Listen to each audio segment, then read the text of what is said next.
Hi hello नमस्कार good morning. मी गणेश उपेवाड आणि स्वागत आहे तुमचं माझ्या यूट्यूब चॅनलमध्ये. यूट्यूब चॅनलचं नाव पण गणेश उपेवाड हेच आहे. आपण महाराष्ट्राचा भूगोल या विषयासंदर्भात माहिती घेत आहोत आणि आतापर्यंत एकूण 41 लेक्चर आपण अपलोड केलेले आहे आणि कृषीशी संबंधित हा 5वा व्हिडिओ आहे. ऑलरेडी आपण 4 लेक्चर अपलोड केलेले आहे. तर आज आपण महाराष्ट्राचा भूगोल कृषीशी संबंधित जो आपण पीक बघत आहोत.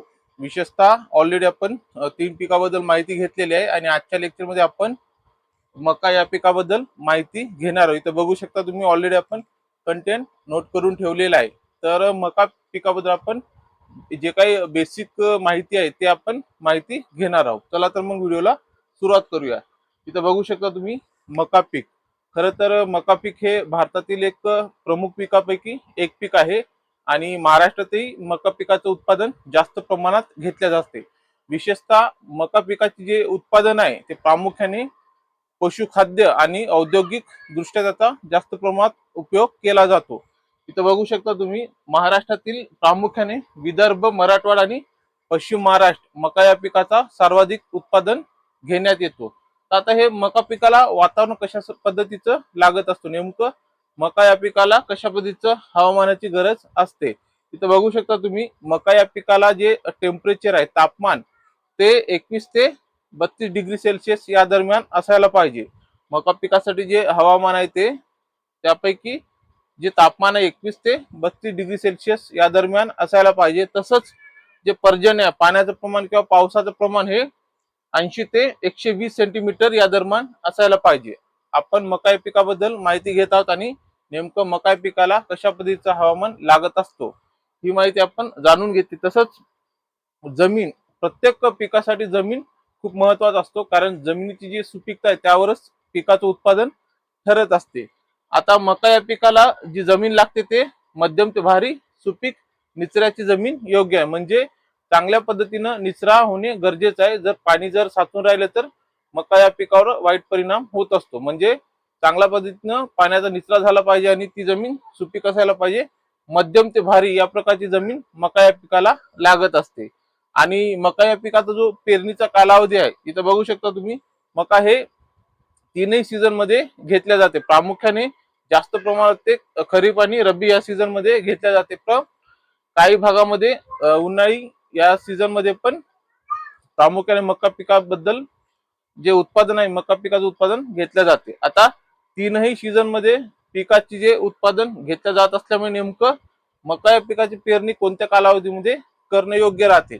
तर खरीप सीझन मध्ये साहजिक आहे, खरीप मध्ये जे घेण्यात येणारे कोणते पीक असो त्याची जो पेरणीचा कालावधी आहे तो जून ते जुलै हा महिना आहे. आणि मका या पिकाचा जे खरीप हंगामामध्ये घेतलं जाणारं मका पीक आहे त्याचा जो पेरणीचा कालावधी आहे जून ते जुलै या दरम्यान केला जातो. सहजासहजी जून हा महिना योग्य राहते. तसंच रब्बी या सीझन मध्ये जेव्हा मका पिकाचं उत्पादन घेतलं जाते तेव्हा त्याची जी पेरणी आहे तो ऑक्टोबर ते नोव्हेंबर या कालावधीमध्ये केला जातो. सहजासहजी ऑक्टोबर या महिन्यात जास्त प्रमाणात पेरणी केल्या जाते, ऑक्टोबरच्या एंडिंगला.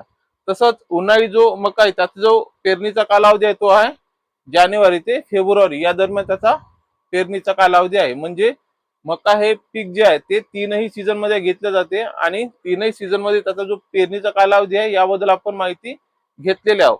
आपण खूप बेसिक माहिती घेत आहोत कारण भारताचा भूगोल या विषयाबद्दल आपण माहिती घेत आहोत आणि इन डिटेल मध्ये कृषीशी संबंधित इन डिटेल मध्ये क्वेश्चन येणारच नाही. त्यामुळे आपण बेसिक माहिती जाणून घेत आहोत.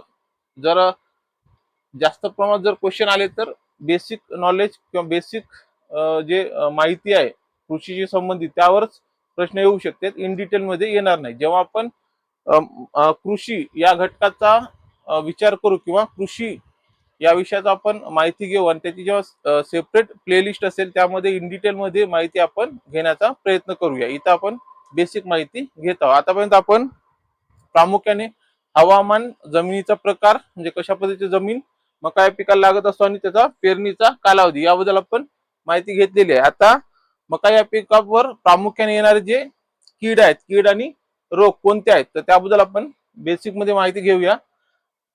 जास्त प्रमाणात तिथं आपण माहिती टाळण्याचा प्रयत्न केलेला, म्हणजे जेवढी वरवरची माहिती बेसिक माहिती आहे तो आपण घेण्याचा प्रयत्न करूया. इथं बघू शकता तुम्ही मका या पिकावर प्रामुख्याने जे कीड येतात, तर पहिलं कीड आहे लष्करी अळी.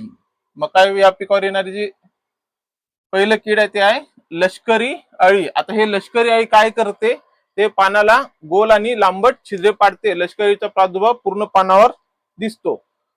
आणि हे लष्करी अळी साहजिकच आहे, प्रत्येक वनस्पतीचा जो अन्न तयार करण्याची जे प्रोसेस आहे ते पानाच्या माध्यमातून होत असते. आणि लष्करी अळी जर पानावर जर प्रामुख्याने अटॅक करत असेल, पानावर त्याचा प्रादुर्भाव होत असेल, तर साहजिकच आहे जे वृक्षाची अन्न तयार करायची जी प्रक्रिया ती मंदावते. म्हणजे फोटोसिंथेसिस किंवा प्रकाश संश्लेषण क्रिया मंदावते आणि तो चांगल्या पद्धतीने स्वतःचं अन्न स्वतः तयार करू शकत नाही. त्यामुळे त्याची फोटोसिंथेसिस प्रक्रिया किंवा अन्न तयार करण्याची प्रक्रिया कमी झाल्यामुळे साहजिकच आहे जो पिकाला जो अन्नद्रव्य मिळाला पाहिजे तो मिळणार नाही. त्यामुळे त्याची वाढ खुंटते आणि त्याच्यावर इनडायरेक्टली दुष्परिणाम होत असतो.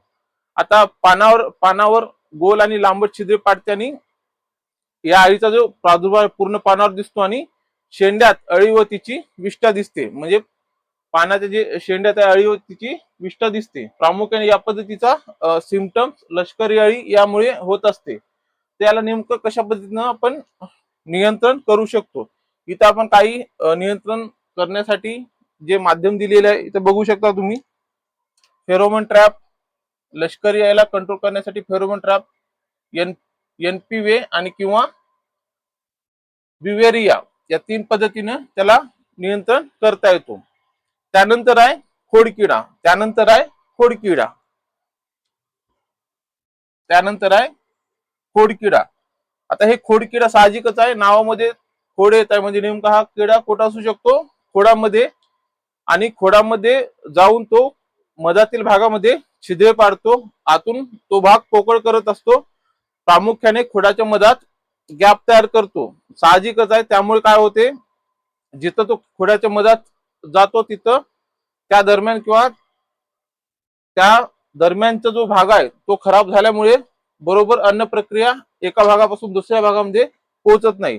वनस्पतीची जे प्रोसेस आहे साहजिकच आहे, ज्या पद्धतीने आपण अन्नाचं सेवन करतो आणि त्यापासून आपल्याला एनर्जी मिळते आणि तो एनर्जी शरीराच्या प्रत्येक भागामध्ये जात असते, तसंच वनस्पती पण स्वतःचा अन्न स्वतः तयार करून तो वनस्पतीच्या प्रत्येक भागामध्ये पोहोचवण्याचं काम करत असते.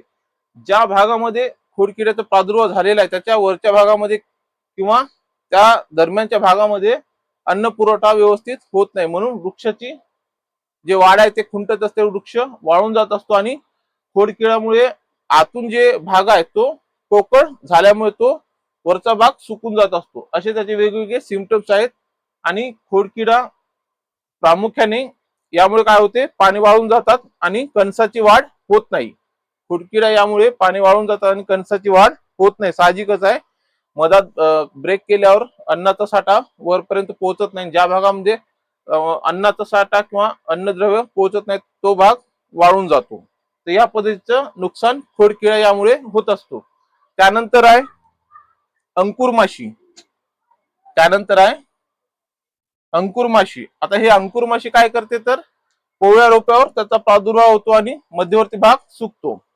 अंकुर माशी जे आहे त्याचा जास्त जे प्रादुर्भाव होतो कोवळ्या रोपावर होतो, म्हणजे रोपाच्या सुरुवातीच्या अवस्थेमध्ये अंकुर माशीचा प्रादुर्भाव जाणवतो. आणि अंकुर माशीमुळे जो प्रादुर्भाव होत असतो किंवा जे कोवळ्या रोपावर त्याचा प्रादुर्भाव झालेला आहे आणि जो मध्यवर्ती भाग आहे तो सुकत असतो. आता हे सिम्पटम्स कशामुळे होते, तर अंकुर माशीमुळे होते. इन डिटेल मध्ये त्याला कशा पद्धतीनं कंट्रोल करायला पाहिजे, कोणकोणते टेक्निक आहेत, आपण ते नंतर बघणार आहोत. नंतर म्हणजे जेव्हा ऍग्रिकल्चर किंवा कृषीचा सेपरेट आपण प्लेलिस्ट बनवणार आहोत त्या व्हिडिओमध्ये आपण इन डिटेल मध्ये माहिती बघू. इथं सध्या गरज नाही आहे, विशेषतः महाराष्ट्राचा भूगोल या संदर्भात गरज नाही. त्यामुळे आपण बेसिक माहिती घेत आहोत, नेमकं कोणत्या पिकावर कोणते कीड आणि रोग येतात या लेवलचे प्रश्न येत असते. त्यानंतर आहे मावा. आता हे सकिंग पेस्ट आहे, या अगोदरच्या लेक्चरमध्ये आपण बघितलेलं आहे. मावा हे बरेचशा वनस्पतीवर किंवा रोपावर येत असतो. सकिंग पेस्ट आहे तो काय करतो, पानावरती किंवा रस शोषून घेतो. जे पानावर येऊन तो पानातील जे रस शोषून घेत असतो आणि एक प्रकार तो वाहकाचे काम करत असतो. म्हणजे फंगस, बॅक्टेरिया, व्हायरस याला एका जागेवरून दुसऱ्या जागी नेण्याचं कामही मावा करत असतो. यामुळे तो एक वाहकाचंही काम करत असतो. तर हे झालं मका या पिकावरचे प्रमुख कीड. तर आपण 4 प्रमुख कीड बद्दल माहिती घेतलेली आहोत. लष्करी अळी, खोडकिडा, अंकुर माशी आणि मावा. आता मका या पिकावर येणारे प्रमुख जे कीड आहे त्याबद्दल आपण माहिती घेतलेली आहे. त्यानंतर आहे मका या पिकावर येणारे प्रमुख रोग. आता मका या पिकावर येणारे जे प्रमुख रोग आहे त्याबद्दल आपण माहिती जाणून घेऊया. इथे बघू शकता तुम्ही आपण एकूण प्रमुख जे 4 रोग आहेत त्याबद्दल आपण माहिती नोट करून ठेवलेली आहे. पहिला आहे पर्णकरपा. पहिला जो आहे तो आहे पर्णकरपा. आता पर्णकरपा या रोगामुळे नेमकं मका या पिकावर कशा पद्धतीचा प्रादुर्भाव होत असतो, तर पानावर लांबट करड्या तपकिरी रंगाचे डाग दिसतात. त्यामुळे प्रकाश संश्लेषण क्रिया मंदावते. साहजिकच आहे, पर्णकरपा हा पानावर येत असतो. त्याचा प्रामुख्याने प्रादुर्भाव हे पानावर होत असते किंवा पानावर होत असतो आणि त्यामुळे प्रकाश संश्लेषण क्रिया मंदावते. या अगोदर आपण माहिती घेतलेली आहे. जेव्हा एखाद्या वनस्पतीची प्रकाश संश्लेषण क्रिया मंदावते किंवा कमी होते तेव्हा साहजिकच आहे ज्या पद्धतीची एनर्जी प्रत्येक भागाला मिळायला पाहिजे त्या भागाला मिळत नाही. त्यामुळे हे वृक्ष किंवा वनस्पती किंवा पिके कमकुवत होत असतात आणि साहजिकच आहे पिके जर कमकुवत झाली तर त्याचा उत्पन्नावर वाईट परिणाम होत असतो. तर पर्णकर्प काय करतो, प्रामुख्याने तो पानावर येतो आणि पानाला नष्ट करायचा प्रयत्न करतो किंवा खराब करतो. त्यामुळे साहजिकच आहे वनस्पती स्वतःच अन्न स्वतः तयार करते आणि हे स्वतःच अन्न स्वतः पानाच्या माध्यमातून तयार करत असते. आणि वनस्पतीचे पानच जर इम्पॅक्ट होत असेल किंवा पानावर जर रोगांचा प्रादुर्भाव होत असेल तर साहजिकच आहे ते चांगल्या पद्धतीने स्वतःच अन्न स्वतः तयार करू शकणार नाही.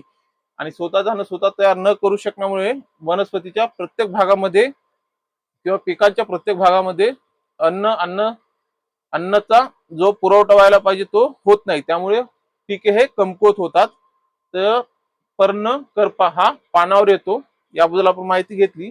त्यानंतर आहे गंजरोग. त्यानंतर आहे गंजरोग. आता हे मका या पिकावरती येणारे प्रमुख रोग आपण बघत आहोत. 2 नंबरचा आहे गंजरोग. आता हे गंजरोग आहे हा नेमका कशा पद्धतीचा रोग आहे आणि त्यामुळे कोणता इम्पॅक्ट होत असतो मका या पिकावर. मका पिकावर येणारा दुसरा जो प्रमुख रोग आहे गंजरोग आहे, तो पानावर लहान तपकिरी किंवा नारंगी रंगाचे फोड दिसतात. त्यामुळे पाने सुकतात व दाणे भरत नाही. साहजिकच आहे पर्णकर्प ज्या पद्धतीनं पानावर इम्पॅक्ट करतो त्याच पद्धतीनं गंजरोग पण पानावर येत असतो. आणि साहजिकच आहे या अगोदर आपण माहिती घेतलेली आहे, जर पानावर जर कोणता प्रादुर्भाव होत असेल तर व्यवस्थित अन्नाचा पुरवठा वनस्पतीच्या प्रत्येक भागाला होत नाही. त्यामुळे वनस्पती कमकुवत होतो आणि त्याचा डायरेक्टली इनडायरेक्टली पिकावर परिणाम होत असतो. तर गंजरोग पण एक प्रकारे पानावर तो इम्पॅक्ट करत असतो. आणि नेमका कशा पद्धतीचा इम्पॅक्ट करतो तर किंवा दिसतो कशा पद्धतीचा गंजरोग ओळखायचा कसा, तर पानावर लहान तपकिरी किंवा नारंगी रंगाचे फोड दिसतात. तपकिरी किंवा नारंगी रंगाचे फोड दिसतात. पर्णकर्प आहे या रोगाचे जो सिम्पटम्स आहे ते करड्या तपकिरी रंगाचे डाग दिसतात. आणि गंजरोग आहे, गंजरोग यामुळे तपकिरी किंवा नारंगी रंगाचे फोड दिसतात. इथं पर्णकर्पा हे करड्या तपकिरी रंगाचे डाग दिसतात आणि गंजरोग इथं डाग तर दिसतातच परंतु फोड या टाईपचे दिसत असतात. डाग कसे तपकिरी नारंगी रंगाचे डाग दिसतात आणि ते फोड या टाईपचे दिसत असतात. तर या पद्धतीचे 2 रोगाबद्दल आपण माहिती घेतलेली आहे. त्यानंतर आहे डाउनी मिल्ड्यू. डाउनी मिल्ड्यू हा तिसरा रोग आहे मका या पिकावर येणारा. हा काय करतो तर पानावर तो पिवळसर पट्टे दिसतात. पिकाची वाढ खुंटते. पानाच्या खालच्या बाजूस बुरशी दिसते. आता तिसराही जो रोग आपण बघत आहोत डाउनी मिल्ड्यू, पहिला जो पर्णकर्प आणि गंजरोग 2 आपण रोग बघितले ते दोनही प्रामुख्याने पानावर येत आहेत. तिसराही जो डाउनी मिल्ड्यू आहे तो पण पानावर येत आहे. आणि पानावर रोग आल्यामुळे नेमकं वनस्पतीवर कशा पद्धतीचा दुष्परिणाम होऊ शकतो याबद्दल आपण अगोदर 2 रोगांमध्ये माहिती घेतलेली आहे. परत आपण रिपीट करू नये ते. तर डाउनी मिल्ड्यू याचे नेमके सिम्पटम्स कसे आहेत तर पानावर पिवळसर पट्टे दिसतात. त्यामुळे पिकाची वाढ खुंटते आणि खालच्या बाजूस बुरशी दिसते. डाउनी मिल्ड्यूमुळे खालच्या बाजूस बुरशी दिसते, हे त्याचे सिम्पटम्स आहेत. आणि शेवटचं जे चौथं रोग आहे मका या पिकावर ते आहे चारकोल रॉट. चौथं जे रोग आहे ते आहे चारकोल रॉट. Charcoal rot. आता यामुळे काय होते, याचे सिम्पटम्स काय आहेत तर खोड आतून काळे पडतात, मुळाची कूज होते. आता पहिले जे 3 रोग आपण बघितलेले आहे, पर्णकरपा, गंजरोग आणि डावणी मिल्ड्यू, हे तीनही पानावर येत आहेत. आणि जे चौथा रोग आहे तो चारकोल रॉट, हे रोग खोडावर येत आहे. खोडाच्या आतल्या बाजूवर त्याचा इम्पॅक्ट होत असतो आणि त्यामुळे मुळाची कूज होते, म्हणजे मुळे कुजून जाते. तर हे झाले 4 रोग. आपण मका या पिकाबद्दल माहिती घेतलेली आहे. आणि 5 कीड आणि 4 रोग असे प्रामुख्याने जे मका पीक आहे त्यावर होणारे प्रमुख कीड आणि रोग याबद्दल आपण माहिती घेतलेली आहे. तसंच हवामान, जमीन, पेरणीचा कालावधी, जेवढी बेसिक माहिती गरजेची आहे तेवढी बेसिक माहिती आपण या लेक्चर मध्ये घेतलेली आहे मका या पिकाबद्दल. तर अपेक्षा तुमच्या लक्षात येत असेल. परत भेटूया आपण नंतरच्या लेक्चर मध्ये.